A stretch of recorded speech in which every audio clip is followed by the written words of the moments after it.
জয় যিশু। আজ 14ই জুলাই।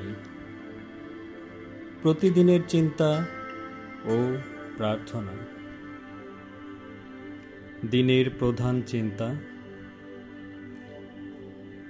তুমি নিজে যদি আধ্যাত্মিক জীবন যাপন করো, তবেই তুমি অপরকে সে জীবনের তাৎপর্য বোঝাতে পারবে। মধুর সৌরভ তব কহিল, প্রেমের কথা অন্তরে আমার। হে গোলাপ পুষ্প, তুমি শিখাও আমারে, তব প্রেমের সে পথ কত অপরূপ। জ্ঞানহীন তব ভ্রাতা আমি, বিদেশীর মতো আসিয়াছি তোমার এই নূতন জগতে।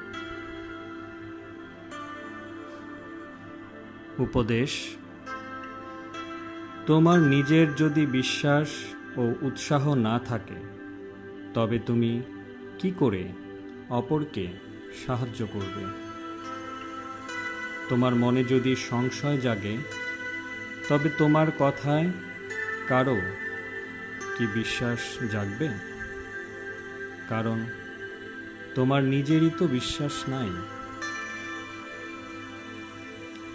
প্রেমের যে কি অসাধারণ শক্তি, এটা যদি কেবল তোমার মুখের কথা না হয়, তবে নিজের ভালোবাসা দিয়েই তা প্রমাণ করবে।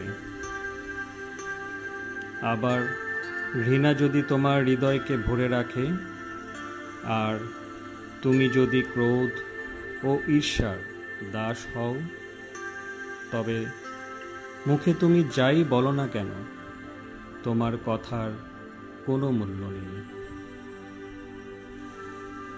আমরা সৎ কাজ ও সেবা করেই অপরকে নীতির মূল্য বোঝাতে পারি। প্রার্থনা। হে প্রভু, এই বিশ্বের পরম গতি, তুমি সত্যিই, তুমি আমার অন্তরাত্মায় নিহিত জীবনী শক্তি। তুমি যে সর্বদা বর্তমান, তা যেন কখনো ভুলে না যাই। প্রতি পদক্ষেপে তোমারই মঙ্গল হস্ত যেন আমাকে পথ দেখিয়ে দেয়। তুমি তোমার নিজের চিন্তা শক্তি দিয়ে আমাকে যেভাবে চালাবে, আমি তেমনই ভাবব। তুমি যেমন আমার মুখ দিয়ে কথা বলাবে, আমি তেমনই বলবো। তুমি যেভাবে এই যন্ত্রকে কাজে লাগাবে, আমি সেভাবেই তোমার কাজ করব।